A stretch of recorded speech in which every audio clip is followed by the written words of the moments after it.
দর্শক শুভেচ্ছা, সবাইকে আমন্ত্রণ 24 ঘন্টায় যমুনা টেলিভিশনের নিয়মিত আয়োজন। আপনাদের সঙ্গে থাকছেন মাহফুজ মিশা। আপনারা জানেন যে রাজনীতি নিয়ে নানা রকম আলোচনা এখনো চলছে। বিশেষ করে আজকে ঐক্যফ্রন্টের যে স্টিয়ারিং কমিটির সভা হয়েছে, সেখানে ঐক্যফ্রন্টের প্রধান শরিক দল বিএনপি অংশ নেয়নি। কেন অংশ নেয়নি সেটি নিয়ে এক ধরনের আলোচনা রয়েছে। আবার ঐক্যফ্রন্ট জাতীয় সংলাপ করতে যাচ্ছে, সেখানে ক্ষমতাসীন দল আওয়ামী লীগ, জাতীয় পার্টি সহ সব রাজনৈতিক দলের সঙ্গে তারা বসবে। আবার প্রধানমন্ত্রীর উদ্যোগে যে সংলাপ, সেই সংলাপে বিএনপি যাচ্ছে কিনা সেটি নিয়ে আলোচনা রয়েছে আগামী উপজেলা নির্বাচন প্রসঙ্গে। সেসব নিয়ে আমরা কথা বলতে চাই। আলোচনার বিষয় নির্ধারণ করেছি রাজনীতির গতিপথ।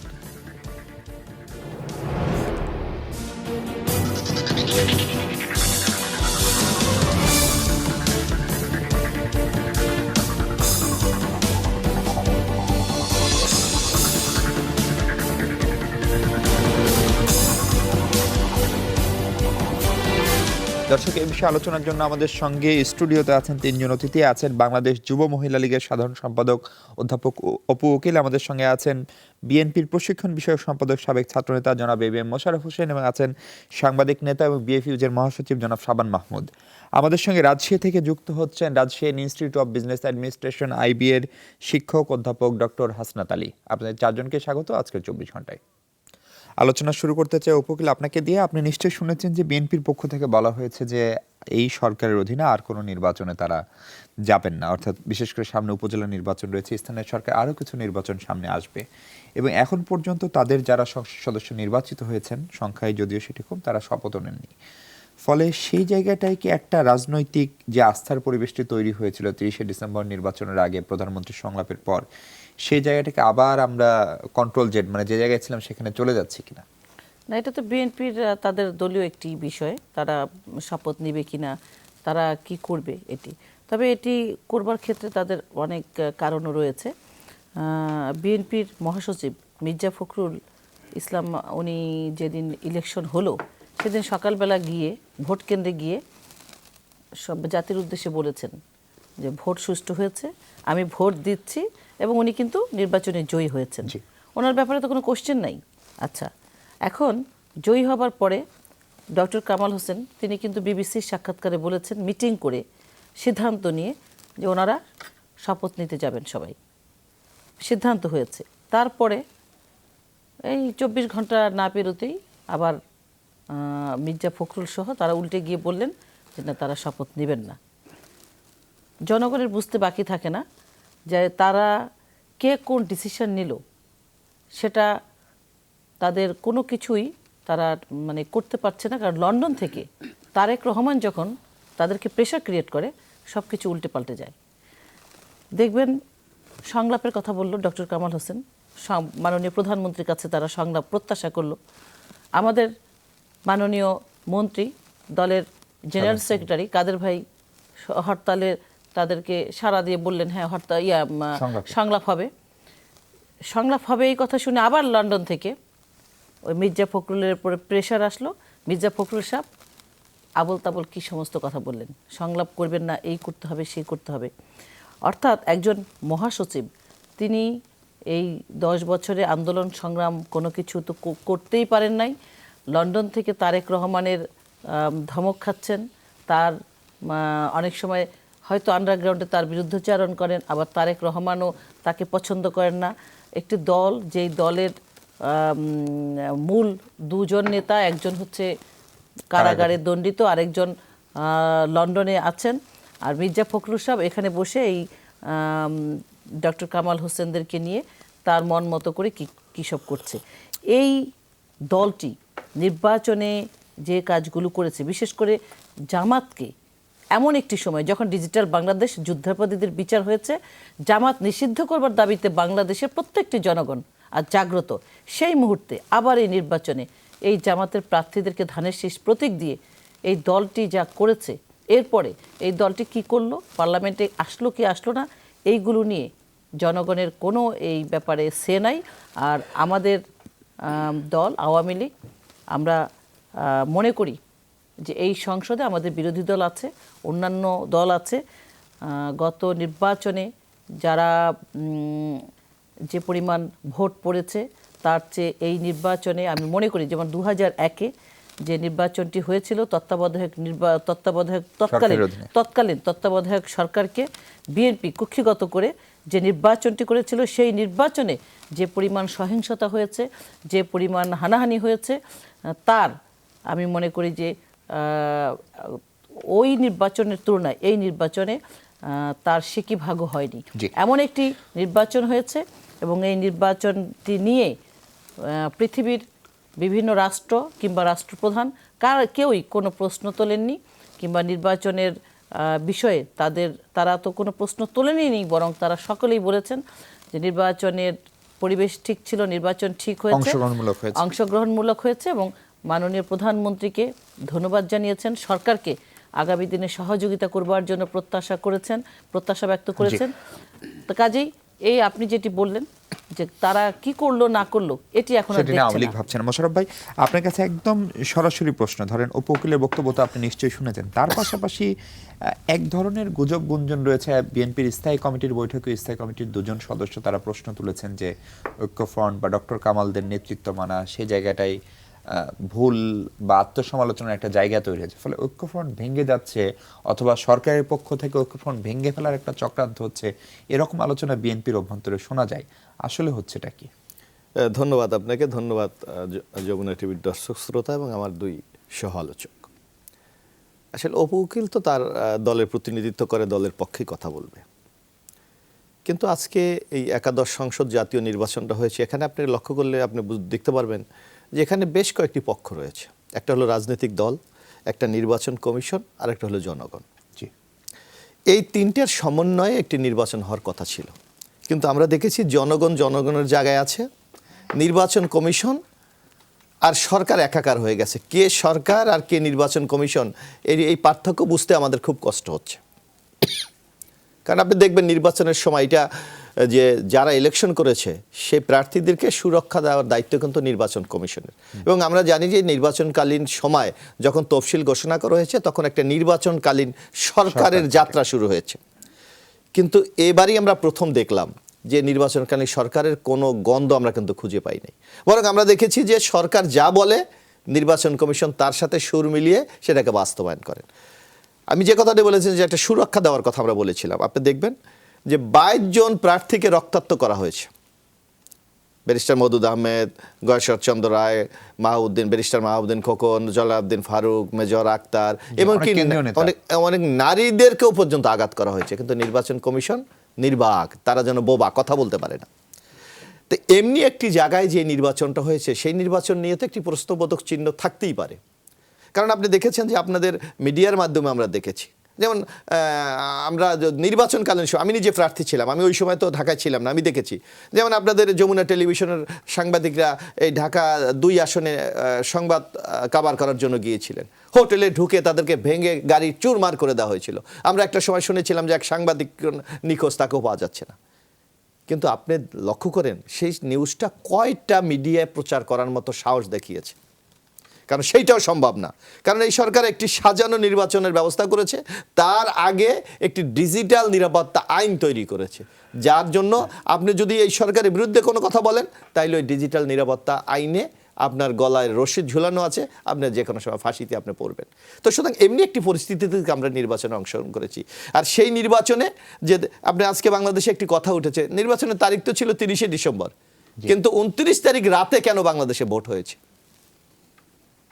কিন্তু আপনাদের এই মানে প্রধান নেতা যিনি ছিলেন তিনি বারবারই কেন্দ্র পাহারা দেওয়ার কথা বলছেন। না, বলেছি আমরা এই কারণে আমরা বলেছি যে আমাদের কাছে ইনফরমেশন ছিল যে এরা কেন্দ্র দখল করবে, আগের রাতে ছিল পিটাবে। কিন্তু আপনি দেখবেন এই যে কেন্দ্রে পাহারার যে কথাটি আমরা বলেছিলাম, যে নির্বাচন শুরু হওয়ার পর আমরা যে কথা, নির্বাচন কমিশনের কোনো ভূমিকা ছিল না, বরং আপনি দেখবেন যে ভুতুরে মামলা, গায়েবী মামলা, আজগুবি মামলার মাধ্যমে বিরোধী দলীয় নেতাকর্মীদেরকে প্রতিদিন গ্রেপ্তার করে। এটা কোনো, আমি নিজে প্রার্থী ছিলাম, আমি ক্যাম্পিং করতে যাই, গণসংযোগ করতে যাই, আমার পিছন থেকে 2 জনকে ধরে পুলিশ নিয়ে যাচ্ছে। মানে মেসেজটা কি দেওয়া হচ্ছে? যে কোনো নির্বাচনে তো একটা মেসেজ আছে, যে আজকে মেসেজটা দেওয়া হচ্ছে যে এই প্রশাসন, এই নির্বাচন কমিশন, এই সরকার আওয়ামী লীগের পক্ষে আছে, সুতরাং তাকে ভোটটা দিতে হবে। সুতরাং এমনি একটি বৈর পরিবেশে যে নির্বাচন হয়েছে সেই নির্বাচন বাংলাদেশের মানুষ গ্রহণ করেনি, যার জন্য বিএনপির পক্ষ থেকে, ঐক্যজোটের পক্ষ থেকে বলা হয়েছে, দিদি বলেছে ডক্টর কামাল হোসেন নাকি বলেছে শপথ নেবেন, এরকম কোনো কথা। কারণ BBC বলেছেন। তাদের মুখপাত্র মোস্তফা মন্ত্রী স্পষ্ট বলেছে, মানে গণফোরামের, যে আমাদের 2 জন শপথ নেবে না। আপনার নিশ্চয় মনে আছে, আপনারা মিডিয়ায় না, প্রচার কিন্তু করেছেন। উনিও বলেছেন দুটোই হয়েছে। হ্যাঁ, দুটো হয়েছে। BBC-তে না, এখন ব্যাপার হলো এখানে তো কালেকটিভ ডিসিশন হবে। যখন একটা জোট হয়, একটা ফ্রন্ট হয়, ওটা তখন আপনাদের তো ব্যাপার। যে মুখপাত্র থাকে উনি কথাগুলি বলবেন।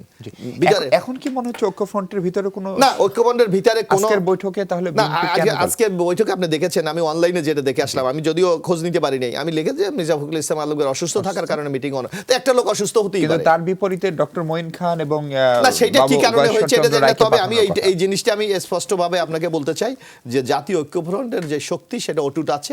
ভবিষ্যতে আরো আমরা এই জাতীয় ঐক্যফ্রন্টের শক্তি আরো দিনে দিনে বাড়বে। কারণটা কি আপনারা লক্ষ্য করেছেন, এই যে একটি নিয়ন্ত্রিত নির্বাচন, এই যে একটি ভোটারবিহীন নির্বাচন, এই যে 29 তারিখের নির্বাচন, বিরোধী দলের নেতা কর্মীদের উপর নির্যাতন নিপীড়নের নির্বাচন, এই নির্বাচন জনগণ প্রত্যাখ্যান করেছে, যার জন্য ইতিমধ্যে জাতীয় ঐক্যফ্রন্টের পক্ষ থেকে বলা হয়েছে যে আমরা জাতীয় সংলাপ করব।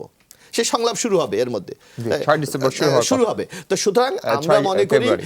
এই যে একটি মানে জোর জবরদস্তি সরকার, এই সরকারকে সংসদে গিয়ে বই দেয়। আরেকটি ব্যাপার আপনি দেখবেন কি চমৎকার ব্যাপার, তারা মহাজোট হিসাবে নির্বাচন করেছে। তো মহাজোট নির্বাচন কি, আমি নিশ্চয় একটা লক্ষ্য উদ্দেশ্য নিয়ে আমি একসাথে ইলেকশন করছি। আপনি বিরোধী দলের বিষয়টা বোধহয় হ্যাঁ, না, বলবেন। আজকে তারা কাউকে আজকে জাতীয় পার্টি তাদের মহাজোট, বিরোধী দল। আজকে দেখলাম আবার ওবায়দুল কাদের সাহেব আবার বলেছে যে ওই যে বাম 14 যারা দলের আছেন যারা। তারাও বিরোধী দলের ভূমিকা পালন করবেন। মানে এটা ছোটবেলায় আমরা যে মনে আছে, আপনি খেলেছেন কিনা জানি না, যে ওই যে মানে সংসারের একটা খেলাধুলা হতো, আবার কিছুক্ষণ পর বালি দিয়া এই দিয়া খেলনা দিয়া তৈরি করা হতো, কিছুক্ষণ পর ভেঙে চুরমার করা দিয়ে যার যার মতো বাড়ি চলে যেত। আজকে বাংলাদেশটাকে সেইভাবে একটা খেলার মাঠে পরিণত করেছে, যেটা কখনো জনগণের কাছে, রাজনৈতিক দলের কাছে, বাংলাদেশের ভোটারদের কাছে কোনোভাবেই গ্রহণযোগ্য নয়। তাই যদি হয় শাবান মাহমুদ, যেটি বিএনপি নেতা মোশাররফ সাহেব বলছিলেন যে এই নির্বাচন গ্রহণযোগ্য না, আবার আমরা দেখছি যে ঐক্যফ্রন্টের অবশ্যই বিএনপি খুবই রাজনৈতিকভাবে একটু কোণঠাসা অবস্থা রয়েছে, দলের নেতৃত্বের কারণেই হোক, প্রকৃত মেসেজটা তারা ভোটারদের কাছে নেতৃত্বের সংকটের কারণে দিতে পারে, তার উপর এরকম একটা নির্বাচন। সেই জায়গায় আপনার কি মনে হয় বিএনপির এই ঐক্য টিকবে শেষ পর্যন্ত? অনেকে বলেন যে বিএনপি যদি ঐক্যফ্রন্ট না করে একাও নির্বাচন করতো, রাজনৈতিকভাবে মোকাবিলা করতো, তাহলে তো ফল অনেক বেশি ইতিবাচক হতে পারতো। আপনাকে ধন্যবাদ। বিএনপির এই ঐক্যটা মানে 30 ডিসেম্বর অনুষ্ঠিত নির্বাচনে একটি বড় ধরনের বার্তা বা সম্ভাবনার ইঙ্গিত দিয়েছিল, এটি সত্য। কিন্তু বিএনপি যে রাজনৈতিক আদর্শে বিশ্বাস করে, বিএনপি যে চেতনাকে ধারণ করে, সেই জায়গা থেকে ঐক্যফ্রন্টের থেকে যারা এই জোটে যুক্ত হয়েছিলেন তাদের সাথে তাদের একটা মানে বিরোধ ছিল। শুরু থেকেই একটা আদর্শিক দ্বন্দ্ব ছিল। যারা ঐক্যফ্রন্টের মূল নেতৃত্ব দিয়েছেন তাদের এখন পর্যন্ত তাদের আদর্শিক নেতা কিন্তু জাতির পিতা বঙ্গবন্ধু শেখ মুজিবুর রহমান। তাদের চেতনার জায়গাটা মুক্তিযুদ্ধের চেতনা, অসাম্প্রদায়িক চেতনা। কিন্তু বিএনপির মূল শক্তি তারা মনে করে যে তাদের আদর্শিক নেতা হচ্ছে মরহুম প্রেসিডেন্ট জিয়াউর রহমান, এবং তারা মুখে ধারণ করে বা প্রকাশ করে যে তারা মুক্তিযুদ্ধের চেতনাকে ধারণ করে, অসাম্প্রদায়িক বাংলাদেশে বিশ্বাস করে। কিন্তু তাদের নির্বাচনী জোটের মূল শক্তি হিসেবে তারা সবসময়ই মুক্তিযুদ্ধের বিপক্ষের চিহ্নিত শক্তি জামাতকে লালন করে। জামাতকে তারা তাদের জোটের অন্যতম শক্তি হিসেবে বিবেচনায় রাখে, যে কারণে কারাবন্দী নেত্রী বিএনপির চেয়ারপারসন বেগম খালেদা জিয়া তিনি নিজেও তার দলকে একটি বার্তা দিয়েছেন কারাগার থেকেই, যে প্রয়োজন বোধে ঐক্যফ্রন্টের নেতাদের বর্জন করো, কিন্তু জামাতকে তারা সঙ্গে রাখতে চায়। কাজেই এই নির্বাচনী জোটে ঐক্যফ্রন্টের গুরুত্ব থাকলেও আগামীর পথ চলায় ঐক্যফ্রন্টের নেতাদের এমনিতেই বিএনপি অপ্রয়োজনীয় একটি জোট বা অপ্রয়োজনীয় একটি মোর্চা মনে করে। কাজেই এই জোট তাদের কাছে মুখ্য নয়। মুখ্য হচ্ছে যে তারা যারা নির্বাচিত হয়েছেন তারা সংসদে যাবেন কি যাবেন না। বিএনপিতে তাদের দলীয় অভ্যন্তরে এখন এই বিষয়টি প্রাধান্য পাচ্ছে। তো সেই ক্ষেত্রেও বিএনপি 2014 সালের 5 জানুয়ারি অনুষ্ঠিত নির্বাচনে বর্জন করে যেভাবে এখন মনে করে, অনুশোচনা করে যে এই সিদ্ধান্তটি ভুল ছিল, বাংলাদেশের সাধারণ মানুষও কিন্তু মনে করে বিএনপির ওই নির্বাচন বর্জনের সিদ্ধান্ত ভুল ছিল। এবং এবারে নির্বাচনে তার একটি নেতিবাচক প্রভাবও পড়েছে। বিএনপি মাত্র 6টি আসন পেয়েছে। ঠিক একইভাবে সংসদে না গেলে আওয়ামী লীগের কোনো ক্ষতি হবে আমি মনে করি না, বা আওয়ামী লীগ প্রশ্নবিদ্ধ হবে সেটিও আমি মনে করি না, বা নির্বাচনের গ্রহণযোগ্যতা নিয়েও তারা নতুন করে কোনো বিতর্ক তুলতে পারবে সেটিও মনে করি না। কারণ নির্বাচনের এই গ্রহণযোগ্যতাটা আন্তর্জাতিক পরিসরে হতে হবে এবং দেশের অভ্যন্তরে।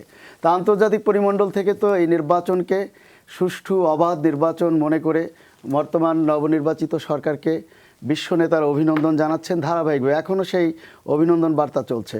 আর বাংলাদেশের অভ্যন্তরে এদেশের সাধারণ জনগণ তারা তো উন্নয়নের স্বার্থে শেখ হাসিনার প্রতি আস্থা রেখেছে, সেটি নির্বাচনের ফলাফল প্রমাণ করে।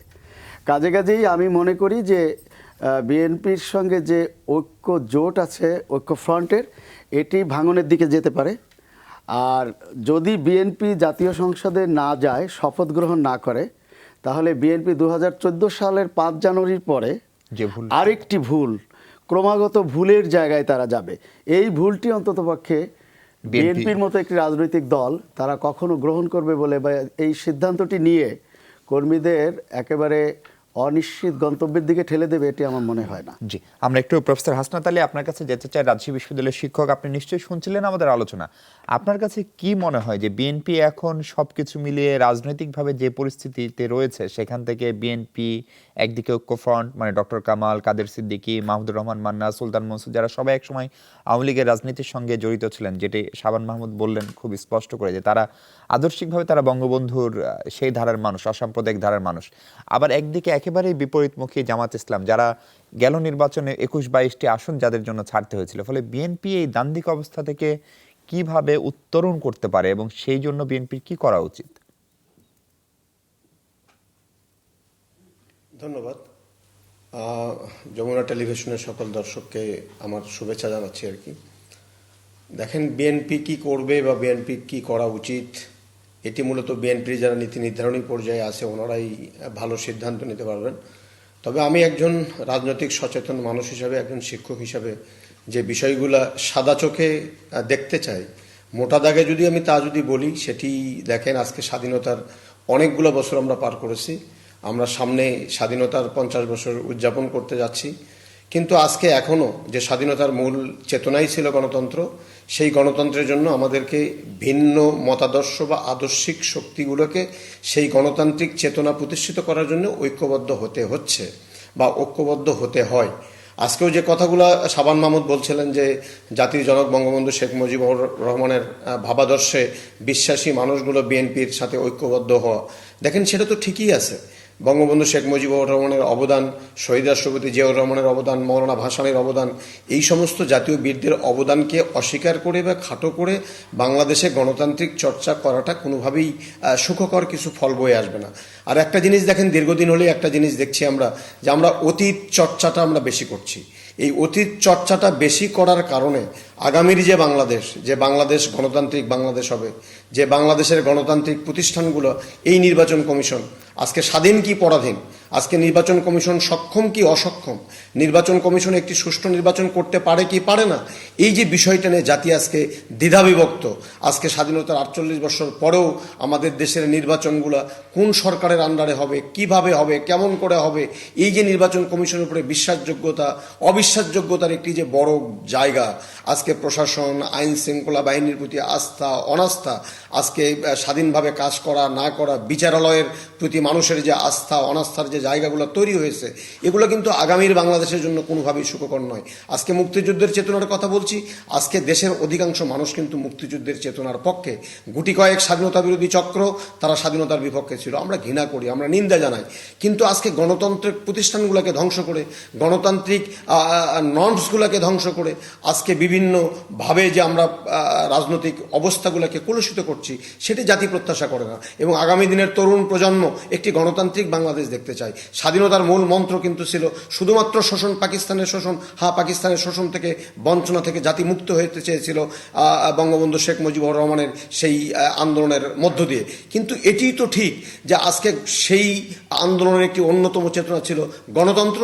সেই গণতন্ত্রকে বিসর্জন দিয়ে সেই গণতান্ত্রিক প্রতিষ্ঠানগুলোকে সচল না করে আজকে পারস্পরিক কাদা ছোড়াছুরি, অতীতে কে কি করেছে, ভবিষ্যতে কে কি করবে, এই কথাগুলো না বলে একজন শিক্ষক হিসাবে শুধু এতটুকু বলতে চাই যে আসুন না, এই বাংলাদেশটি আমার, এক সাগর রক্তের বিনিময়ে অর্জিত এই দেশের স্বাধীনতা, লাল সবুজের পতাকা, সেই পতাকা যখন ক্ষতবিক্ষত হয়, নির্বাচনের পরে যখন ওই সুবর্ণচরে আমার মা যখন ধর্ষিত হয়, আজকে এর আগেও যখন নির্বাচনের আগে যখন আজকে সংখ্যালঘু পরিবারের প্রতি হামলা হয়, তখন এই গণতন্ত্র তো আমরা চাই না, এই গণতন্ত্র আমরা দেখতে চাই না।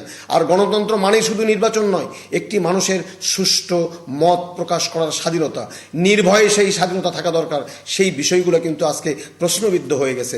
আজকে যতই আমরা বলি না কেন, এক পক্ষ সুস্পষ্টভাবে বলে দিচ্ছে যে নির্বাচন অত্যন্ত ফেয়ার হয়েছে, গ্রহণযোগ্য হয়েছে, আর এক পক্ষ ঠিক একইভাবে বলছে নির্বাচন ফেয়ার হয়নি। টিআইবি কালকে একটি রিপোর্ট দিল, সেই রিপোর্ট নির্বাচন কমিশন একেবারে তার সত্য মিথ্যা যাচাই না করে একবারে বলে দিলেন যে এটি একটি সর্ববিষয় মিথ্যা। কিন্তু আমি মনে করি এই সমস্ত বিষয়গুলো যখন ঘোরতর অভিযোগ যখন উত্থাপিত হয়, ঠিক এরকম একটা বাস্তবতায় সামনে উপজেলা নির্বাচন, এবং আপনি জানেন উপজেলা নির্বাচনে আরো বেশি তৃণমূলের নেতৃত্ব নির্বাচনের সুযোগ রয়েছে। সেই উপজেলা নির্বাচনের ভবিষ্যৎ কি? সেখানে বিএনপি এর মধ্যে বলছে তারা সরকারের অধীনে আর কোনো নির্বাচনে যাবে না। সেক্ষেত্রে উপজেলা নির্বাচন নিয়ে রাজনৈতিক গতিপথ কোন দিকে যেতে পারে সেটি নিয়ে আলোচনা করতে চাই। তার আগে দর্শক ছোট্ট একটা বিরতি, আমাদের সঙ্গে থাকবেন নিশ্চয়ই।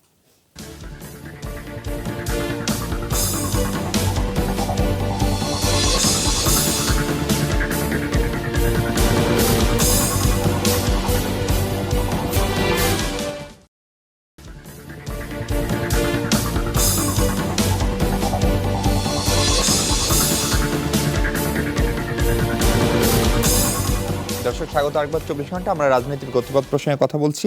রাজশাহী বিশ্ববিদ্যালয়ের শিক্ষক হাসনাত আলী আমাদের সঙ্গে ছিলেন। আপনাকে দিয়ে এই পর্যায়ের আলোচনা শুরু করতে চাই।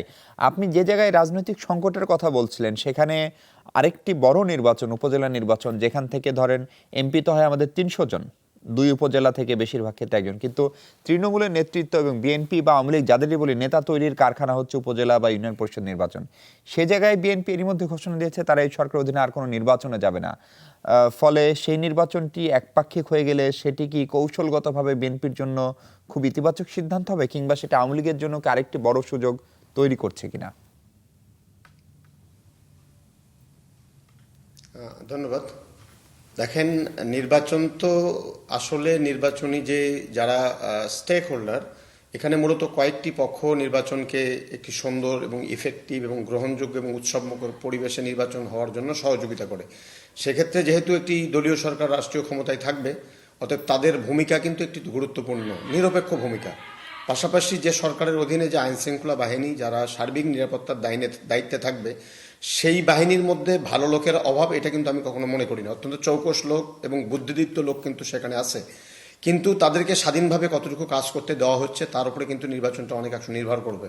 এবং নির্বাচন কমিশনের সক্ষমতা, যেটা জাতীয় নির্বাচন নিয়ে মানুষের মধ্যে একটা ব্যাপক ধরনের আমি বললাম না যে দুটি পক্ষ, একদম স্পষ্ট দুটি পক্ষ, যে একটি পক্ষ বলছে নির্বাচন কমিশন সফল হয়েছে, আরেকটি পক্ষ বলছে নির্বাচন কমিশন দৃশ্যমান ছিল না এবং তারা দৃশ্যমান কোনো ভূমিকা রাখতেও পারেনি। আজকে বিএনপির কি হবে সেটা আমি বলতে চাই না, আমি শুধু একটু পেছনে ফিরে যেতে চাই। সেটি হলো গত ইউনিয়ন পরিষদ নির্বাচনে সম্ভবত 117 জন লোককে আত্মাহুতি দিতে হয়েছে, প্রাণ দিতে হয়েছে, রক্ত ঝরেছে। তার চেয়ে কিন্তু বড় কিন্তু একটি চ্যালেঞ্জ কিন্তু আজকে বিএনপি নির্বাচন করুক বা না করুক, এই নির্বাচন কমিশনের জন্য একটি বড় চ্যালেঞ্জ এবং এই সরকারের জন্য একটি বড় চ্যালেঞ্জ। মাত্র সরকার ক্ষমতায় এসেছে এবং টিআইবির রিপোর্ট যদি সত্য হয়, টিআইবির রিপোর্টকে যদি সরকার চ্যালেঞ্জ গ্রহণ না করে বা নির্বাচন কমিশন এটাকে যদি চ্যালেঞ্জ হিসেবে গ্রহণ করে তার সত্য ঘটনা অনুসন্ধান করে যদি সত্য জাতিকে প্রকাশিত না করে, তাহলে কিন্তু বড় ধরনের একটি প্রশ্ন কিন্তু থেকেই যাবে। এরকম একটি পরিস্থিতিতে বিএনপি নির্বাচনে আসা কতটা নিরাপদ হবে? কারণ কিছুক্ষণ আগে আলোচকরা বলছিলেন যে 22 জন জাতীয় নেতৃবৃন্দ এই জাতীয় নির্বাচনে আহত হয়েছেন, নাজেহাল হয়েছেন, হামলা হয়েছেন। কিন্তু মজার ঘটনা যে নির্বাচন কমিশন যাদের দায়িত্ব ছিল এই সমস্ত ঘটনাগুলোকে তদারকি করা, নিয়ন্ত্রণ করা, দুঃখজনক হলেও সত্য, তারা দৃশ্যমান কোনো তদারকি করেছে বলে আপনি যেমন দেখেননি আমরাও দেখিনি। একজন বলছিলেন যে আপনাদের টেলিভিশনে যে আপনাদের যিনি কাভার করতে গিয়েছেন ঢাকা 1 আসনে, সেখানে যে হামলা হলো, একজন বক্তা বলছিলেন তার আজ পর্যন্ত কি সুরাহা হয়েছে তাও কিন্তু জাতি দেখেনি। এরকম একটি পরিস্থিতিতে বিএনপির নির্বাচন করাটা কতটা যুক্তিযুক্ত হবে? তবে হ্যাঁ, একজন গণতন্ত্রমনা মানুষ হিসেবে আমি মনে করতে চাই বিএনপির এই চ্যালেঞ্জটি গ্রহণ করা উচিত, যে আবারও জি, নির্বাচনে আমি আবার যাওয়া আপনার উচিত। কাছে আসবো এবং প্রয়োজনে। শাবান মাহমুদ ঠিক সেই জায়গায় ধরেন আমরা উনি ইউনিয়ন পরিষদ নির্বাচনের কথা বলছিলেন, আপনারও নিশ্চয়ই মনে আছে সেই সময়ে যে আহত নিহত যে সহিংসতাগুলো হয়েছিল, আমাদের নির্বাচনী সহিংসতার রেকর্ড হয়তো আগের চেয়ে কমছে, কিন্তু তার বেশিরভাগই আওয়ামী লীগের অন্তর্দ্বন্দ্ব ছিল। একটা দল টানা 3 মেয়াদে ক্ষমতায়, ফলে নেতৃত্বের প্রতিযোগিতা যেরকম থাকবে ঠিক একই সঙ্গে এমপির সঙ্গে উপজেলা সভাপতি প্রাপ্তি বঞ্চনার নানা ইকুয়েশন। সেই জায়গায় যদি বিএনপি নাও যায়, সেই নির্বাচনটাকে সহিংসতা মুক্ত রাখাটা কেবল কি নির্বাচন কমিশনের চ্যালেঞ্জ, নাকি দল হিসেবে অপু দিদির দলেরও সেখানে কিছু কার্যকর ভূমিকা রাখতে হবে? অবশ্যই দলের কার্যকর ভূমিকা রাখতে হবে, কারণ আওয়ামী লীগের মতো দলে প্রত্যেকটা পার্লামেন্ট ইলেকশনে প্রত্যেকটা আসনে অ্যাভারেজে 10 জন যোগ্য ক্যান্ডিডেট থাকে। সংরক্ষিত মহিলা আসনে আপনি দেখছেন, সংরক্ষিত মহিলা আসনে আরও বেশি প্রতিযোগিতা আমরা দেখছি। যদিও সংরক্ষিত মহিলা আসনে আমরা কিছু অপ্রত্যাশিত নাম বা কিছু কিছু প্রার্থীর যে ক্ষেত্রে background। আমরা যে ব্যাকগ্রাউন্ড দেখছি সেটি আওয়ামী লীগের রাজনীতির সঙ্গে বা আওয়ামী লীগের আদর্শিক রাজনীতির জায়গায় তাদের ত্যাগ তিতিক্ষার বিষয়টি অত্যন্ত প্রশ্নবিদ্ধ। বিশেষ করে আমি খোলামেলা বলতে চাই যে চলচ্চিত্র জগৎ থেকে অনেকেই এবার সংরক্ষিত মহিলা আসনে এমপি হওয়ার স্বপ্ন দেখছে, প্রায় সবাই। এবং গতকাল বাংলাদেশ প্রতিদিনে এ সংক্রান্ত একটি মানে বিস্তর একদম সরে জমিনে একটি প্রতিবেদনও আসছে, এবং প্রতিবেদনটি অত্যন্ত মানে সত্য নির্ভর এবং তথ্য নির্ভর। তা সেই জায়গায় সাধারণ পাঠক বা আওয়ামী লীগের নেতা কর্মী সমর্থকরা বিস্মিত হয়েছেন সেই নামগুলো দেখে, তাদের প্রতিযোগিতা দেখে, এমপি হওয়ার প্রতিযোগিতা। কারণ সংরক্ষিত মহিলা আসনে যিনি এমপি হবেন আর সরাসরি নির্বাচিত যিনি এমপি, তাদের সাংবিধানিক দায়িত্ব এবং বরং এলাকা তাদের বেশি। কাজেই সেই জায়গায় তো আরও বেশি ত্যাগী হওয়া দরকার, আরও বেশি ম্যাচিউরড হওয়া দরকার এবং রাজনীতি সচেতন হওয়া দরকার। এবং যে দল থেকে তিনি এমপি হতে চান সেই দলে তার কতটুকু কন্ট্রিবিউশন আছে সেটি বিবেচনায় আনা দরকার। এখন ফলে উপজেলায় নিশ্চয়ই প্রার্থীর সংখ্যা আরো বেশি, উপজেলায় নিশ্চয়ই প্রার্থীর সংখ্যা আরও বেশি হবে। কাজেই সেই জায়গায় প্রতিযোগিতাটা দলের অভ্যন্তরেই ব্যাপক প্রতিযোগিতা হবে এবং সেই প্রতিযোগিতার জায়গা থেকে একটা সাংঘর্ষিক অবস্থান তৈরি হবে। আর আওয়ামী লীগে আরও বেশি সংখ্যাটা এই কারণ প্রায় নিশ্চিত হয়েছে এবারের জাতীয় সংসদের নির্বাচনের ফলাফলের দিক যদি আমরা তাকাই, তাহলে আসন্ন উপনির্বাচনে, এই উপজেলা নির্বাচনে যারা প্রার্থী হবেন আওয়ামী লীগ থেকে তাদের জয়ের সম্ভাবনাটা প্রায় সুনিশ্চিত। এমন একটি ধারণা কিন্তু অন্ততপক্ষে আওয়ামী লীগ থেকে যারা প্রার্থী হবেন তারা মনে করেন, যে কারণে তারা মনে করেন যে যদি অন্ততপক্ষে দলীয় মনোনয়নটা নিশ্চিত করা যায় তাহলে জয়ের পথটা সহজতর হবে। কাজে আওয়ামী লীগকে এ ব্যাপারে অত্যন্ত কেন্দ্র থেকে গুরুত্বের সঙ্গে পর্যবেক্ষণ করা উচিত বা প্রার্থী মনোনয়নের ক্ষেত্রে একটি নীতিমালা চূড়ান্ত করা উচিত এবং প্রার্থী মনোনয়নের পরে যারা প্রার্থী হতে পারলেন না তারা যাতে দলের মধ্যে, যেটি সংসদ নির্বাচনের ক্ষেত্রে দেখেছি যে যারা প্রার্থী হননি তারা কিন্তু শেষ পর্যন্ত আওয়ামী লীগ সভানেত্রী শেখ হাসিনার যে নির্দেশনা সেটি তারা মেনে চলেছেন। আমরা দেখেছি যে প্রবল প্রতিদ্বন্দ্বী প্রার্থী দলের অভ্যন্তরে তারাও কিন্তু শেষ পর্যন্ত দলীয় প্রার্থীর পক্ষেই কাজ করেছেন অথবা চুপ ছিলেন, এবং চুপ থাকার ইতিহাস খুব কম, আন্তরিকভাবে কাজ করেছেন সবাই। মানে আওয়ামী লীগ সভানেত্রী শেখ হাসিনাকে দলের নেতাকর্মীরা তারা যে কতটা মানেন নেত্রী হিসেবে তার প্রমাণ এবারে নির্বাচনে আমরা দেখেছি। কাজেই কেন্দ্র থেকে সে ধরনের একটি দিক নির্দেশনা নিশ্চয়ই থাকবে।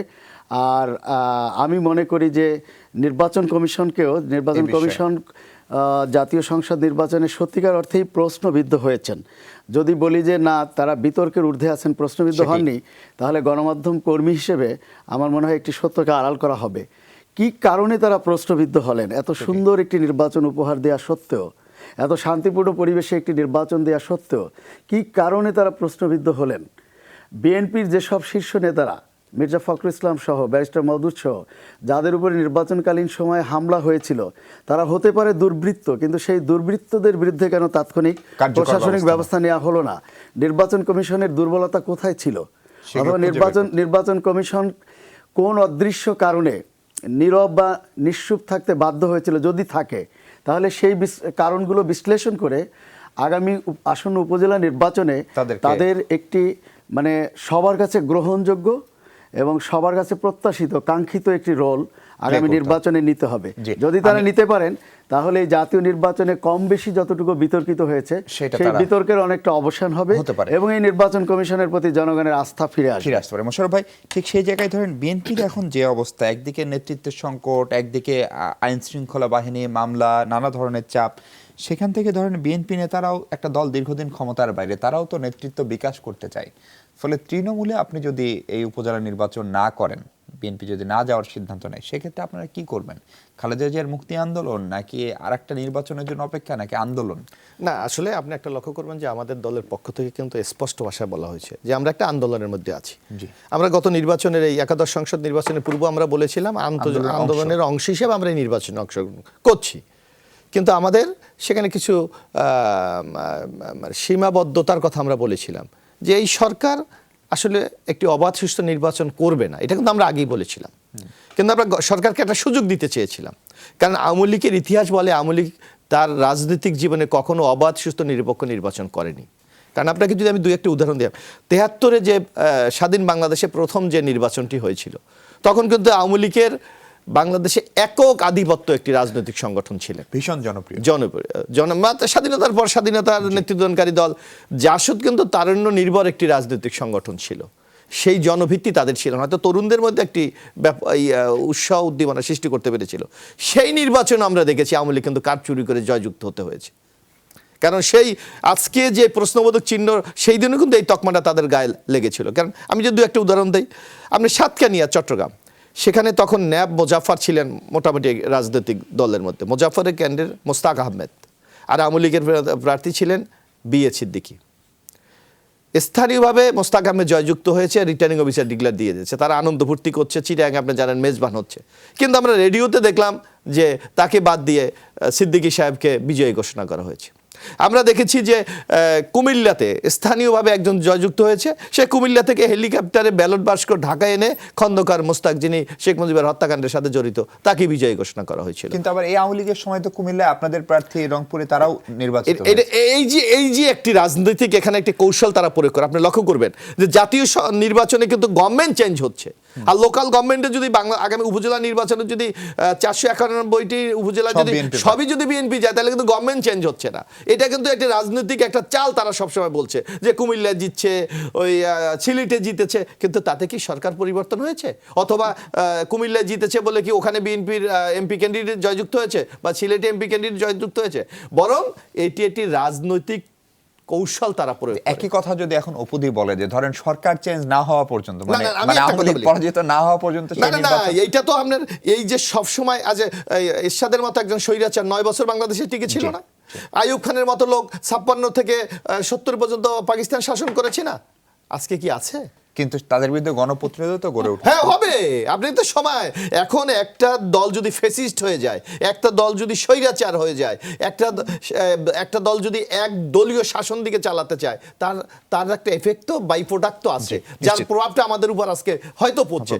কেন আমি আর একটু বলি, একটু আপনাকে, আপনি মনে করবেন হয়তো অনেকে বলতেছে যে বিএনপি হয়তো যদি ইলেকশন না করে বিএনপি শেষ হয়ে যাবে। আপনার নিশ্চয় মনে আছে যে 86 সালে এরশাদের সাথে এই 5 দফাকে পাশ কাটিয়ে কিন্তু বেইমানি করে সেদিন আওয়ামী লীগ কিন্তু নির্বাচনে গিয়েছিল, মনে করেছিল যে বিএনপি মনে শেষ হয়ে যাবে।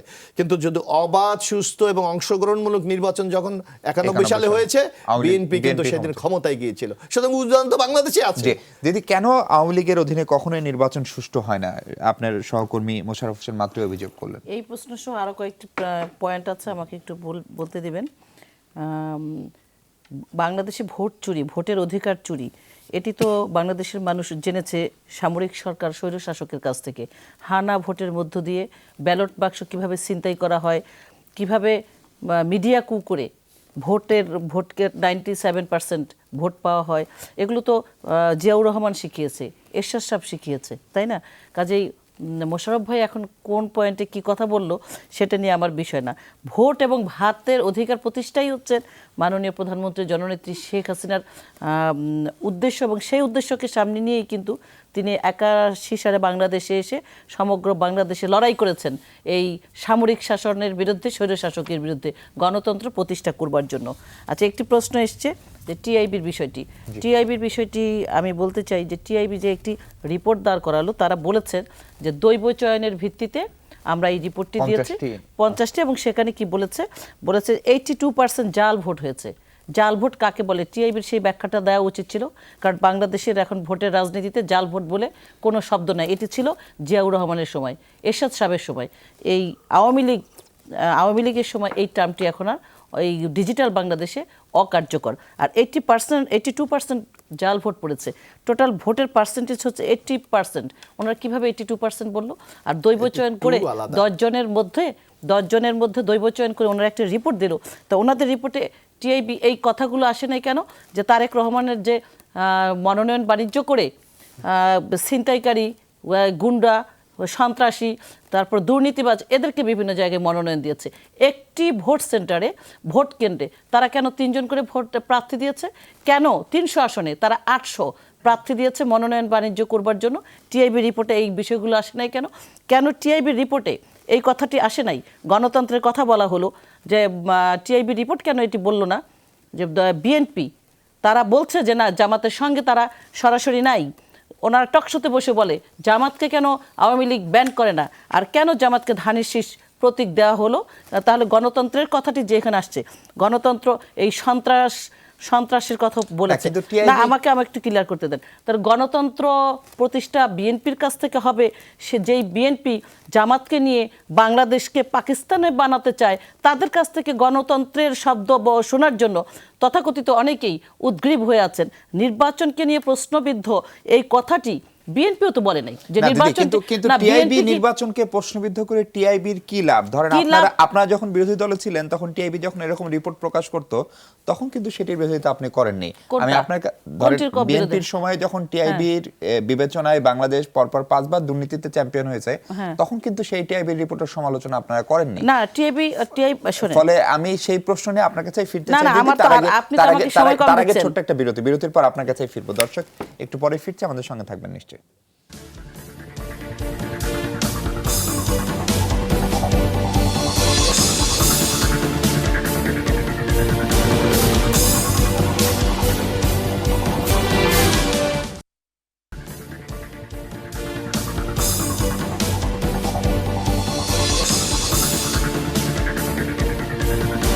দর্শক, স্বাগত আরেকবার 24 ঘন্টা। আমরা একেবারে শেষ সময়ে অধ্যাপক অপুকিল আপনার কাছে যে জায়গাটায় ছিলাম, সেই জায়গাটা হচ্ছে যে এই টিআইবি নিয়ে এত সমালোচনা আপনারা এখন করছেন, কিন্তু এই টিআইবির পরিসংখ্যান বিএনপির সময় দেশ 5 বার দুর্নীতিতে চ্যাম্পিয়ন হয়েছে, সেটিও তো আপনারা আবার বিশ্বাস করেন না? সেটা বিশ্বাস করে টিআইবি যে কাজগুলো এই 10 বছরে করেছে, পুরাটাই দেশের উন্নয়ন অগ্রগতি যেন থেমে যায়, এবং বিএনপি যা বলেছে, বিএনপির একটি অঙ্গ সংগঠন হিসেবে টিআইবি দায়িত্ব পালন করেছে। এবং এখনো যেটি তাদের স্বার্থ কি? তাদের স্বার্থ হচ্ছে বিএনপির বেতনভুক্ত একটি প্রতিষ্ঠান হিসেবে তারা কাজ করছে। বিএনপি যে লবিস্ট নিয়োগ করেছে ক্ষমতা দখল করবার জন্য, তার সেই লবিস্টেরই কমিশন এই টিআইবি পাচ্ছে বলে এই কাজগুলো করেছে। আমি যে আপনাকে যে কথাগুলো বললাম, টিআইবি রিপোর্টে শুধুমাত্র বিএনপির জামাতকে নিয়ে তাদের তুলে ধরবার জন্য তাদের এই অপপ্রয়াস কেন? তারা বিএনপি জামাত যে এই নির্বাচনকে ঘিরে ব্যালট পেপার ছাপিয়ে দিল আগে 29 তারিখে নির্বাচন করবার জন্য, তো সেই ব্যাপারটি আসেনি কেন টিআইবি রিপোর্টে? বিএনপি যে টাকা নিয়ে, জাল টাকা মানে কালো টাকা দিয়ে নির্বাচনকে প্রভাবিত করতে চাইলো, সেই কথাগুলো টিআইবি রিপোর্টে আসেনি কেন? আমার কথাটা হলো সেইখানে। আরেকটি বিষয় যেটি এসেছে নির্বাচনকে নিয়ে, আপনি বলেছেন শেষ করছি উপজেলা নির্বাচনে 2009 থেকে 2013 পর্যন্ত যত লোকাল গভর্নমেন্ট নির্বাচন হয়েছে, সেখানে বিএনপি জয়ী হয়েছে, এবং বিএনপি ক্রমাগত নির্বাচন কমিশনকে সুস্বাগত জানিয়েছে, অভিনন্দন জানিয়েছে, ফুলেল শুভেচ্ছা জানিয়েছে। 13, 14, 15 বিএনপি যখন পেট্রোল বোমা দিয়ে মানুষ হত্যা করেছে, সন্ত্রাস করেছে, তাদের ভোট কমে গিয়েছে।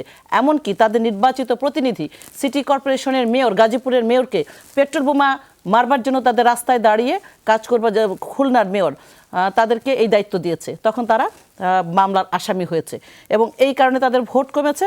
যখনই 15-এর পরে নির্বাচনগুলো হয়েছে সেখানে বিএনপি উপজেলা নির্বাচনে ভোট কম পেয়েছে, তাদের প্রার্থী কম জয়ী হয়েছে, এই তারা নির্বাচন কমিশনকে নিয়ে তারা বিতর্কিত দোষারোপ করা শুরু হয়েছে। এখনকার নির্বাচনটিকে নিয়ে বিএনপি কিন্তু নির্বাচন কমিশনে বলেনি নির্বাচনটি তারা প্রশ্নবিদ্ধ আছে, তারা কিছু কমপ্লেইন দিয়েছে, সেই কমপ্লেইনগুলো নির্বাচন কমিশন দেখছে। তাহলে নির্বাচন কমিশন নীরব থাকলেও তারা দেখছে না, কোন কমপ্লেইনটা নির্বাচন কমিশন দেখে নাই সেটি নিয়ে কথা হতে পারে। সেই ব্যাখ্যা নিশ্চয়ই নির্বাচন কমিশন দিবে।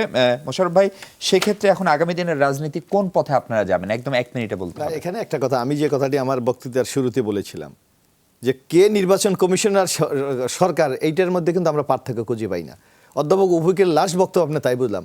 আমরা অভিযোগ করছি নির্বাচন কমিশনের বিরুদ্ধে, জি, তো জবাব দেবে নির্বাচন কমিশন। বাংলাদেশ আওয়ামী লীগ তো সেখানে জবাব দেওয়ার কথা না, কিন্তু আপনি প্রত্যেকটি জায়গায় দেখবেন নির্বাচন অবাধ সুস্থ হয়েছে, ওবায়দুল কাদের বলছে, আওয়ামী লীগের নেতারা বলছে। অর্থাৎ যে অপকর্ম তারা করেছে সেটাকে তারা সাপোর্ট দিয়ে যাচ্ছে, যাতে নির্বাচন কমিশনের গায়ে কোনো আছর না লাগে। এইটা কেন? এইটা হলো যে আমরা একটা কথা কিন্তু বারবার বলছি যে এই নির্বাচনটা হয়েছে একটা নির্বাচন প্রজেক্ট। সে প্রজেক্ট বাস্তবায়নের জন্য যে কাজগুলি করা দরকার সেই কাজগুলি কিন্তু সরকার বর্তমানে করে যাচ্ছে। আজকে আপনি লক্ষ্য করবেন যে আপনি কোনোদিন শুনেছেন যে নির্বাচনকালীন সরকারে পুলিশ বাদে, যেখানে এই নির্বাচনের দিন কিছু সহিংসতা ঘটনা ঘটেছে 2-1টি, এছাড়া টোটাল প্রচার অভিযানে কোথাও বিএনপি আওয়ামী লীগ কোথাও সংঘর্ষ হয়েছে না? হ্যাঁ, তাহলে সারা বাংলাদেশে প্রত্যেকটি থানায় 2-3টি করে সরকার উৎখাতের মামলা কেন করা হয়েছে? সেই ব্যাপারে কি নির্বাচন কমিশন কোনো ভূমিকা নিয়েছে? নেয়নি, কোনো উদ্যোগ নেয়নি, কোনো কথাও বলেনি। তো এমনি একটি পরিকল্পিত নির্বাচনের মাধ্যমে আজকে সরকার ক্ষমতা এসেছে, যার জনগণের কোনো সমর্থন নাই। আমি আরেকটা একেবারে শেষ করে বলতে চাই, আর উপজেলা নির্বাচন আমরা যে কথাটা বলেছি, আপনি বলছেন যে বিএনপি বর্জন, তা আমরা যেই নির্বাচন আগের রাত্রে হয়ে যাবে, যেই নির্বাচনে প্রার্থীদেরকে প্রচার চালাতে দেবে না, জিতবে একজন ঘোষণা দেবে আরেকজনকে, সেই নির্বাচনে গিয়ে আমরা একজন সুস্থ রাজনৈতিক সচেতন মানুষ বৈধতা দেব? এত বড় বোকা বাংলাদেশ জাতীয়তাবাদী দল বিএনপি না। জি, শাবান মাহমুদ, সেক্ষেত্রে আগামী দিনের রাজনীতি কি আবার একটা সংকটময় পরিস্থিতিতে যাচ্ছে বিএনপি যদি এই নির্বাচন বর্জন করে বা সরকার বিরোধী কোনো আন্দোলন? আমি আগেই বলেছি বিএনপি মাত্র 6টি আসনে নির্বাচিত। আমি সংখ্যাতত্ত্বের বিবেচনায় বিএনপিকে দেখি না, বিএনপিকে একটি বড় রাজনৈতিক দল হিসেবে দেখি। কিন্তু আওয়ামী লীগের এই সংকট উত্তরণের জন্য দরকার ছিল অংশগ্রহণমূলক নির্বাচন, সেটি যে কোনো কৌশলেই হোক আওয়ামী লীগ সম্পন্ন করেছে, সফল হয়েছে, আন্তর্জাতিকভাবে স্বীকৃতি পেয়েছে। কাজে বিএনপি এখন সংসদে না গেলেও যে এটিকে ঘিরে কোনো নতুন সংকট তৈরি হবে সেটি আমি মনে করি না। আর আমি মনে করি মোশাররফ ভাই যে বললেন, ওবায়দুল কাদের সাহেব বলেছেন নির্বাচন সুষ্ঠু হয়েছে, তিনি যদি তার স্মরণশক্তি যদি তার সঙ্গে বিট্রে না করেন, নির্বাচনের দিন নির্বাচন শেষ হওয়ার পরে 4টার পরে বিএনপির মহাসচিব মির্জা ফখরুল ইসলামও বলেছিলেন নির্বাচন সুষ্ঠু হয়েছে। কাজেই আওয়ামী লীগের সাধারণ সম্পাদক এবং বিএনপির মহাসচিব অভিন্ন সুরেই বলেছিলেন নির্বাচন সুষ্ঠু হয়েছে। এখন মার্কিন প্রেসিডেন্ট ডোনাল্ড ট্রাম্প তিনি জয়ী হওয়ার পরে তার প্রতিপক্ষ বলছে যে তিনি রাশিয়ার চর হিসেবে কাজ করেছেন। বিএনপি যদি মির্জা ফখরুল সাহেবের বক্তব্যকে গ্রহণ করতে না পারেন, তাহলে হয়তো বিএনপির অভ্যন্তরেই প্রশ্ন আসতে পারে মির্জা ফখরুল কি তাহলে আওয়ামী লীগের চর হিসেবে বা এজেন্ট হিসেবে এই নির্বাচন সুষ্ঠু হয়েছে বলে দাবি করেছিলেন। আমরা আর সময় দিতে পারছি না, আমরা একটু হাসনা। তাহলে আপনার কাছে একদম শেষ প্রশ্ন, আপনি শিক্ষক, গবেষণা করেন, সব মিলে এখন রাজনীতির গতিপথ যেখানে, সেখানটায় কি কোনো রকম আশঙ্কা করেন নাকি যেরকম একটি শান্তিপূর্ণ এবং বিএনপি একটি ইতিবাচক রাজনীতি করছিলেন, তো জ্বালাও পোড়াও হরতাল সেদিকে নাই, সেই পথে আগামীর বাংলাদেশ চলবে? দেখেন, বিএনপি বিগত প্রায় 2 বছর যে গণতান্ত্রিক পদ্ধতিতে একটি সুষ্ঠু রাজনীতি করেছে, এটাকে কিন্তু দলমত নির্বিশেষে সবাই সাধুবাদ জানিয়েছে। আমি একজন শিক্ষক হিসেবে শুধু এইটুকু বলতে চাই যে সাদা কিন্তু সবার চোখে সাদা হওয়া উচিত। আজকে শাবান মাহমুদ সাহেবের চোখেও সাদা, আমার চোখেও সাদা, আপনার চোখেও সাদা, মোশাররফ ভাইয়ের চোখেও সাদা এবং অ্যাডভোকেট অপু উকিলের চোখেও সাদা। আমরা এমন একটি বাংলাদেশ দেখতে চাই, আমাদের দলের মতের পার্থক্য থাকবে, কিন্তু আমরা যেন বুকে হাত দিয়ে বিবেকের সামনে দাঁড়িয়ে সাদাকে সাদা এবং কালোকে কালো বলতে পারি। না হলে এই ধরনের আলোচনা সবাই এক পক্ষের পক্ষে বলবো, আরেক পক্ষের বলবো, জাতি আল্লাহর হস্তে এই ধরনের বিষয়গুলো শুনতেও চায় না, দেখতেও চায় না। আসুন আমরা আগামীর গণতান্ত্রিক বাংলাদেশ গড়ার ক্ষেত্রে সাদাকে সাদা বলি এবং কালোকে কালো বলি। অনেক ধন্যবাদ এবং অনেক ধন্যবাদ আপনাদের সবাইকে। দর্শক, এই ছিল আজকে 24 ঘন্টায়। যমুনা টেলিভিশনের সঙ্গে থাকার জন্য ধন্যবাদ। ভালো থাকবেন সবাই। ধন্যবাদ।